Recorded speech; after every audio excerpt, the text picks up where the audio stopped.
રાસાયણિક ગતિકીની અંદર અત્યાર સુધી આપણે જોયું છે રાસાયણિક પ્રક્રિયાના વેગના પ્રકાર, રાસાયણિક વેગ લગતા શીખ્યા આપણે, અને લાસ્ટ લેક્ચરની અંદર આપણે જોયું છે કે પ્રક્રિયાના ક્રમ વિશે માહિતી મેળવી.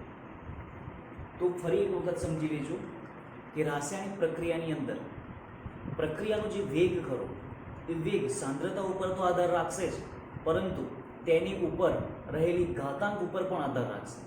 અને એ ઘાતાંકને આપણે શું કહી દઈશું? પ્રક્રિયાક્રમ કહીએ છીએ. એ ઘાતાંકને શું કહીએ છીએ? આપણે પ્રક્રિયાક્રમ કહીએ છીએ. બરાબર છે. હવે પ્રક્રિયાક્રમ પછી આપણે આગળ જોઈએ છીએ વેગ અચળાંક. આગળ આપણે જોઈએ છીએ વેગ અચળાંક.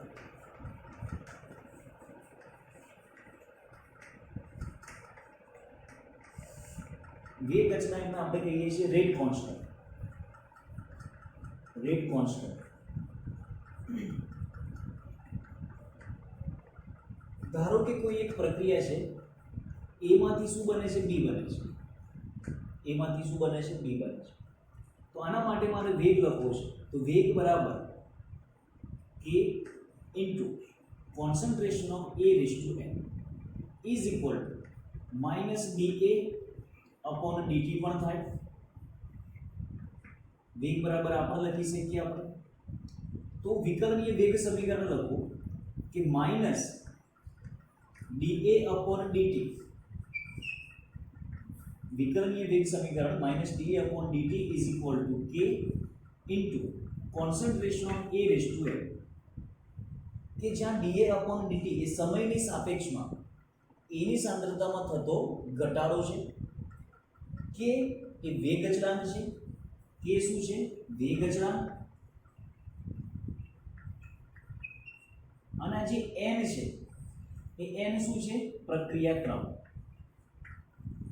પ્રક્રિયાક્રમ કોની સાપેક્ષમાં? એની સાપેક્ષમાં પ્રક્રિયાક્રમ. અહીં આગળ એક જ પ્રક્રિયા છે, તો એકની સાપેક્ષમાં જે પ્રક્રિયાક્રમ આવશે એ જ એનો પ્રક્રિયાનો ક્રમ થઈ જશે. હવે આપણે કે વેગ અચળાંક વિશે માહિતી મેળવીએ. તો કે ને જો સૂત્રનો કરતા બનાવીએ તો શું થશે? માઇનસ ડીએ અપોન ડીટી છેદમાં concentration of A raise to N. Minus DA upon DT છેદમાં concentration of A raise to N. એ આ સાંદ્રતામાં થતો ફેરફાર સમયની સાથે. તો ઉપરનો એકમ શું થઈ જશે? માઇનસ તો શું બતાવશે? ખાલી સાંદ્રતામાં ઘટાડો થાય છે, તો આપણે માઇનસનો એકમ લખતા નથી. એ શું બતાવશે આપણને? સાંદ્રતા. એ શું બતાવશે આપણને? સાંદ્રતા પ્રતિ સમય. સાંદ્રતા ભાગ્યા સમય છેદમાં કોન્સન્ટ્રેશન ઓફ એ. તો આ કૌંસ પણ શું બતાવશે આપણને? સાંદ્રતા. કૌંસ પણ શું બતાવશે આપણને? સાંદ્રતા. સાંદ્રતાની કેટલી ઘાત છે? n ઘાત છે. હવે સાંદ્રતા આ સમય જે છેદમાં છે એનું છેદમાં લઈ લો તો શું થઈ જશે? સાંદ્રતા છેદમાં સમય ગુણ્યા સાંદ્રતા રેઝ ટુ n. તો આ સાંદ્રતા કેન્સલ થાય? ના થાય. કેમ ના થાય? તો કે આ સાંદ્રતાની કેટલી ઘાત છે? 1 ઘાત છે.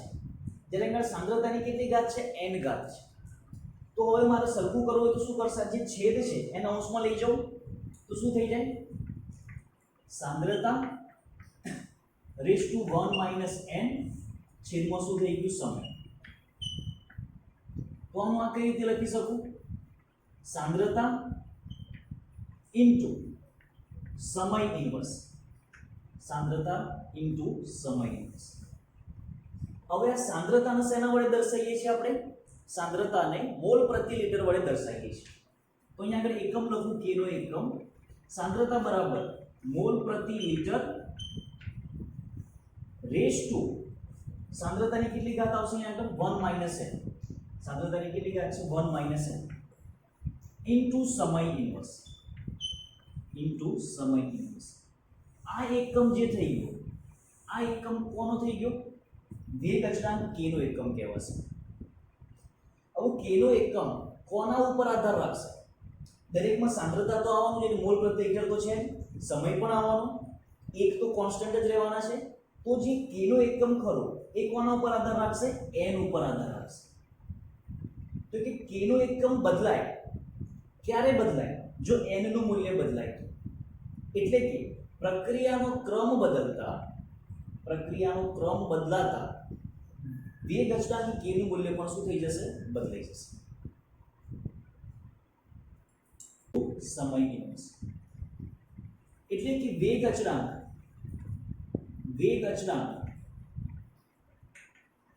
નો એકમ n પર આધાર રાખે છે જો n બદલાય તો k નો એકમ બદલાઈ જશે બરાબર છે ચલો પહેલું જોઈ લઈએ આપણે કે n બરાબર 0 એટલે કે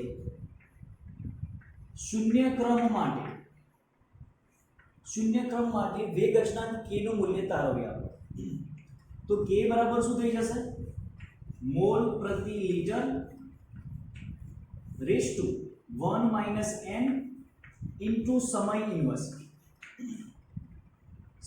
છે હવે n નું મૂલ્ય કેટલું મૂકી દઈએ આપણે 0 મૂકીએ તો n નું મૂલ્ય 0 મૂકીએ તો 1 - 0 તો શું થઈ જશે 1 તો એકમ શું થઈ જશે mall into litre inverse into સમય ઇન્વર્સ આ કોનો એકમ થઈ ગયો k નો એકમ થઈ ગયો ક્યારે જ્યારે પ્રક્રિયા શૂન્ય ક્રમની હોય ત્યારે k નો એકમ શું થઈ જશે મોલ ઇન્ટુ લિટર ઇન્વર્સ સમય ઇન્વર્સ સમય કાં તો સેકન્ડમાં હોય કાં તો કલાકમાં આપે કાં તો મિનિટમાં આપે બરાબર છે બીજું જોઈએ આપણે n બરાબર 1 એટલે કે પ્રથમ ક્રમની પ્રક્રિયા માટે k નો એકમ શું થાય તો કે k બરાબર મોલ પ્રતિ litre raise to 1 - n into સમય ઇન્વર્સ આ k નું સામાન્ય સૂત્ર છે આની અંદર n બરાબર શું મૂકી દઈએ આપણે 1 મૂકી દઈએ n બરાબર 1 એટલે 1 - 1 તો કેટલું થઈ ગયું 0 થઈ ગઈ ઘાત અને કોઈ પણ મોલ પ્રતિ લિટરની 0 ઘાત એટલે આનો આન્સર કેવો થઈ જાય 1 થઈ જાય તો 1 ઇન્ટુ તો 1 તો આપણે લખતા નથી તો સીધો એકમ શું આવી ગયો સમય ઇન્વર્સ તો k નો એકમ શું થઈ જશે અહીંયા આગળ સમય ઇન્વર્સ સમય સેકન્ડમાં હોય કલાકમાં હોય અથવા તો મિનિટમાં પણ હોઈ શકે ત્રીજું જોઈએ આપણે કે n બરાબર 2 એટલે કે દ્વિતીય ક્રમની પ્રક્રિયા માટે n બરાબર 2 એટલે કે દ્વિતીય ક્રમની પ્રક્રિયા માટે k બરાબર શું થશે તો કે મોલ પ્રતિ litre raise to 1 - n into સમય ઇન્વર્સ તો n બરાબર કેટલા મૂકી દઈએ આપણે 2 મૂકીએ તો આન્સર શું આવશે 1 - 2 તો -1 આવ્યો તો એકમ શું થઈ ગયો મોલ પ્રતિ લિટર રેસ ટુ -1 ઇન્ટુ સમય ઇન્વર્સ હવે આને કઈ રીતે લખી શકું મોલ ઇન્વર્સ છે મોલ પ્રતિ લિટર રેસ ટુ ઇન્વર્સ છે તો -1 ને મારે +1 માં કન્વર્ટ કરવું હોય તો શું કરું ટર્મ ઉલટાઈ દઈએ તો એકમ શું થઈ જશે litre into mall inverse into સમય ઇન્વર્સ આ એકમ થઈ ગયો k નો ક્યારે જ્યારે પ્રક્રિયા દ્વિતીય ક્રમની હોય છે બરાબર છે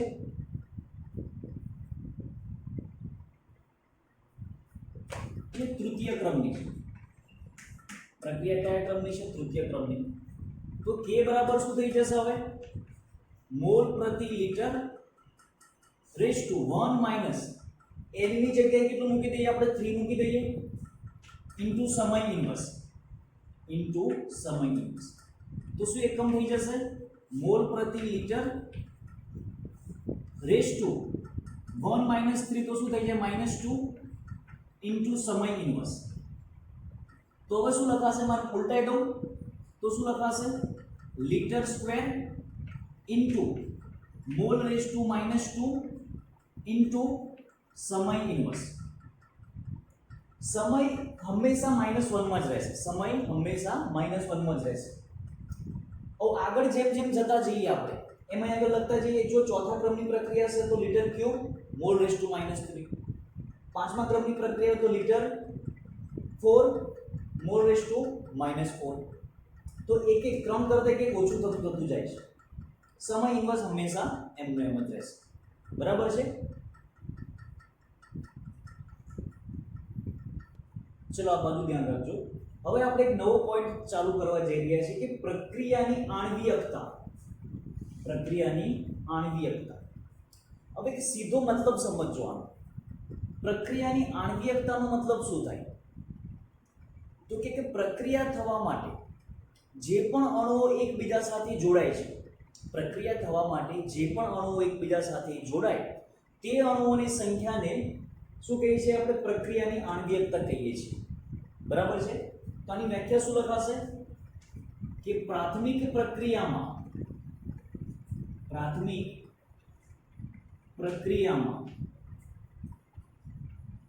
ભાગ લેતા અણુ, પરમાણુ કે આયનની સંખ્યાને પ્રક્રિયાની આણ્વિયકતા કહે છે।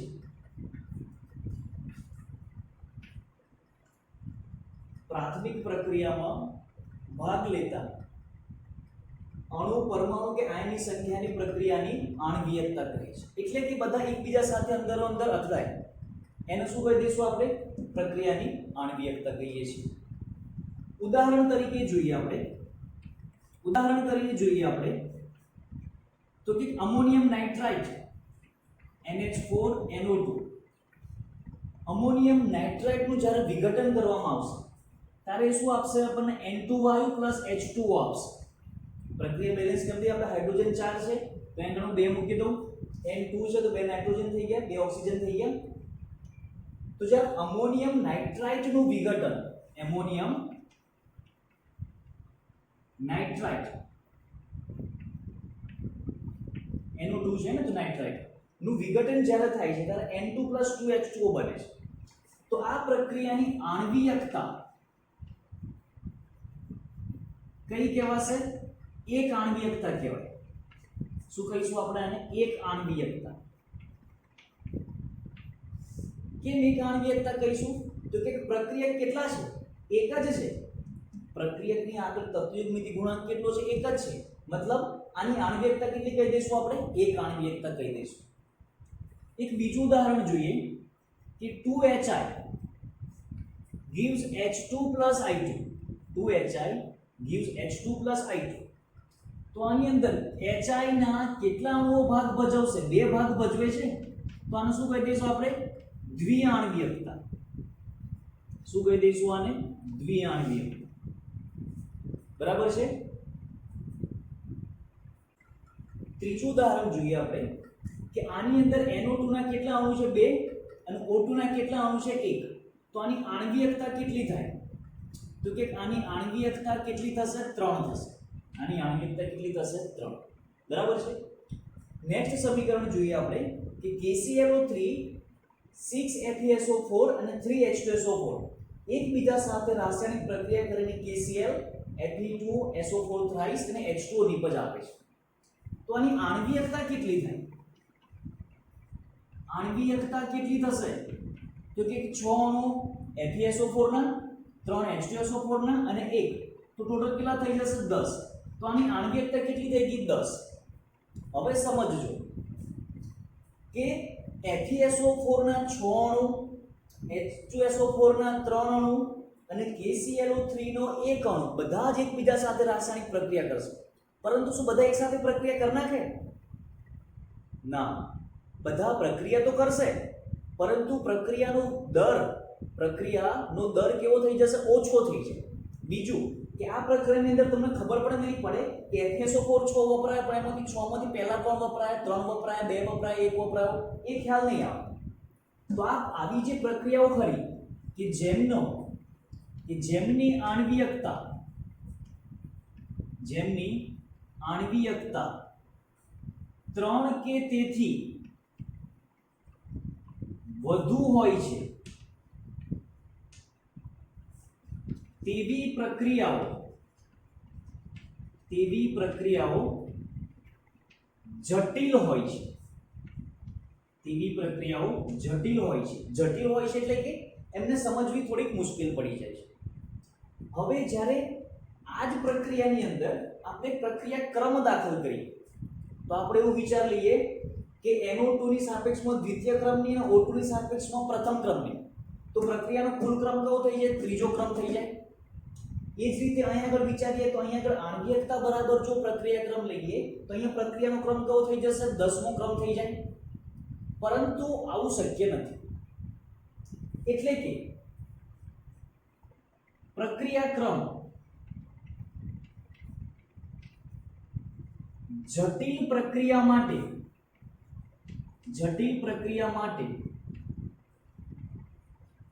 નક્કી કરવામાં આવે છે. શેનાથી નક્કી કરીશું? ધ્યાન રાખજો.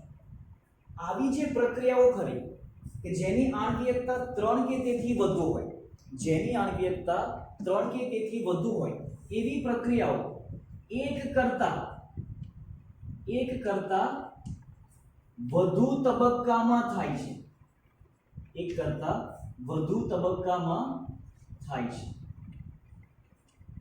ખાસ સમજો, જ્યારે કોઈ પ્રક્રિયાની આણ્વિયકતા 3 કે તેથી વધુ હોય ત્યારે આવી પ્રક્રિયાઓ એક કરતા વધુ તબક્કામાં થાય છે. એક કરતા વધુ તબક્કામાં થાય ત્યારે ધીમા તબક્કાને આધારે પ્રક્રિયાનો વેગ નક્કી થાય છે. ખાસ સમજો આ વસ્તુ કે જ્યારે પ્રક્રિયા જટિલ હોય ત્યારે પ્રક્રિયા એક કરતા વધારે તબક્કામાં થાય. હવે જો એક કરતા વધારે તબક્કામાં થતી હોય તો પ્રક્રિયાનો ક્રમ કોના આધારે નક્કી કરવાનો? તો ધ્યાન રાખજો ખાસ, સૌથી ધીમા તબક્કાને આધારે પ્રક્રિયાનો ક્રમ નક્કી થાય છે. તો આ ખાસ પોઈન્ટ યાદ રાખજો કે પ્રક્રિયા જ્યારે જટિલ હોય ત્યારે એ પ્રક્રિયાની અંદર સૌથી ધીમો તબક્કો હોય, એ ધીમા તબક્કાને આધારે પ્રક્રિયાનો ક્રમ નક્કી કરવામાં આવે છે. બરાબર છે? આપણે એક ઉદાહરણ જોઈએ કે H2O2 I- ની હાજરીમાં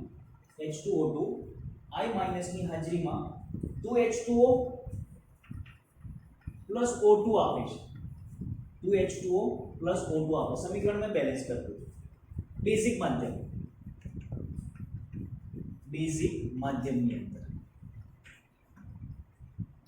તો આણ્વિયકતા કેટલી છે? આની 2 આણ્વિયકતા છે. આણ્વિયકતા કેટલી છે? 2 છે. તો 2H2O2 I- ની હાજરીમાં શું આપશે? 2H2O પ્લસ O2 આપે છે. તો આપણને જોઈને એટલી ખબર પડી જાય કે આણ્વિયકતા તો 2 તો છે જ. હવે મારે આનો વેગ લખવો છે. તો વેગ બરાબર શું લખાશે? -1/2 dH2O2 upon dt is equal to K into concentration of H2O2. K into concentration of H2O2 અને I- ની હાજરીમાં, એટલે હું અહીં આગળ I- પણ લખી શકું છું. I- ની હાજરીમાં. પરંતુ જ્યારે આ પ્રક્રિયા જોઈએ છે આપણે, તો આ પ્રક્રિયા એક જ તબક્કામાં નથી થતી. આ પ્રક્રિયા પ્રાયોગિક રીતે નક્કી કરેલું છે કે આ પ્રક્રિયા 2 તબક્કામાં થાય છે. એ I- ની હાજરીમાં H2O2 I- ની હાજરીમાં H2O પ્લસ IO નિપજ બનાવે છે. તો બીજા તબક્કાની અંદર IO એ H2O2 ના બીજા અણુ સાથે પ્રક્રિયા કરે છે. આ IO માઈનસ જે બન્યો એ IO માઈનસ H2O2 ના બીજા અણુ સાથે પ્રક્રિયા કરે છે અને નિપજ તરીકે શું બનાવશે H2O plus I minus plus O2 બનાવે છે.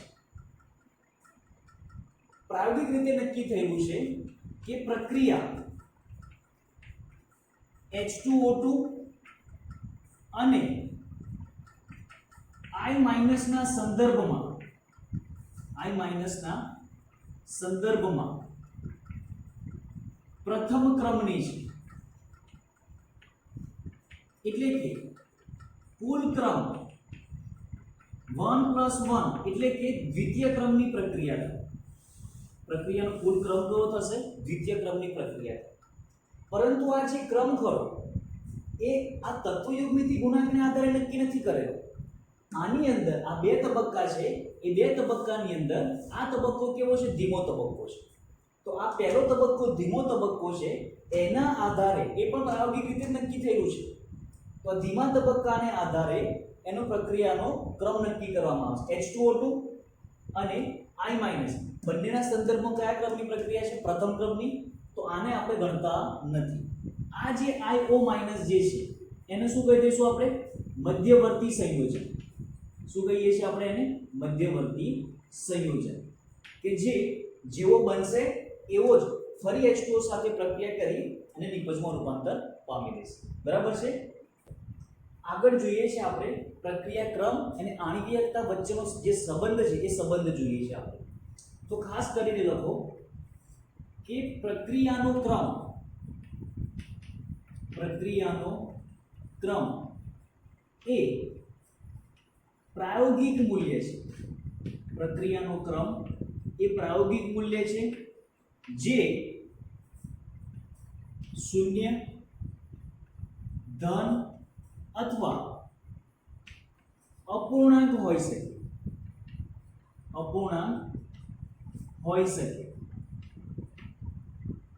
પ્રક્રિયા ક્રમનું મૂલ્ય પ્રાયોગિક અને 0, ધન અથવા તો અપૂર્ણાંક હોઈ શકે. પરંતુ આણ્વિકતા નું મૂલ્ય 0 અથવા અપૂર્ણાંક ન હોય. આણ્વિકતાનું મૂલ્ય અપૂર્ણાંક અથવા તો 0 ના હોય ક્યારે. બીજું જોઈએ આપણે કે પ્રક્રિયા ક્રમ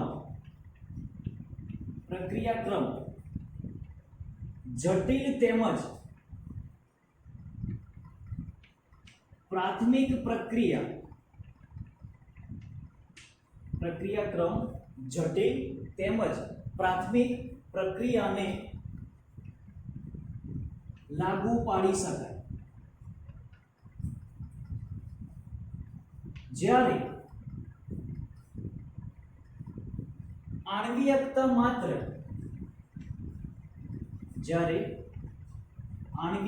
માત્ર પ્રાથમિક પ્રક્રિયાઓને જ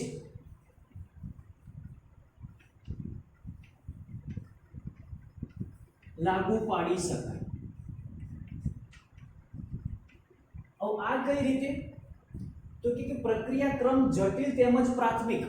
હવે ખાસ સમજો, પ્રાથમિક પ્રક્રિયા એટલે કેવી પ્રક્રિયાઓ કે જે એક જ તબક્કામાં પૂરી થતી હોય. પ્રાથમિક પ્રક્રિયા મતલબ એક જ તબક્કામાં પૂરી થતી એવી પ્રક્રિયાને શું કહી દઈશું આપણે? પ્રાથમિક પ્રક્રિયા. એને તમે પ્રક્રિયા ક્રમ આપી શકો, જટિલને પણ આપીશું આપણે. જટિલને કઈ રીતે?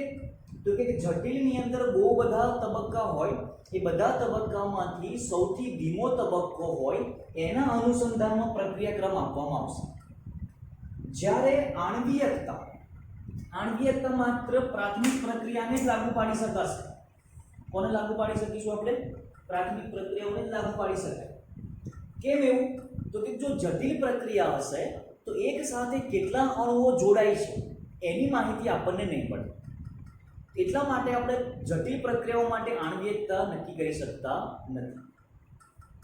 કે જટિલ પ્રક્રિયા માટે પ્રક્રિયા માટે પ્રક્રિયાનો ક્રમ એ સૌથી ધીમા તબક્કાને આધારે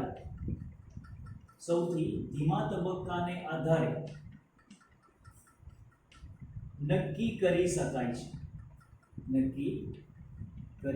છે ક્લિયર? તો આપણે જોયું અત્યારે આણ્વિકતા અને પ્રક્રિયાક્રમ વચ્ચેનો સંબંધ.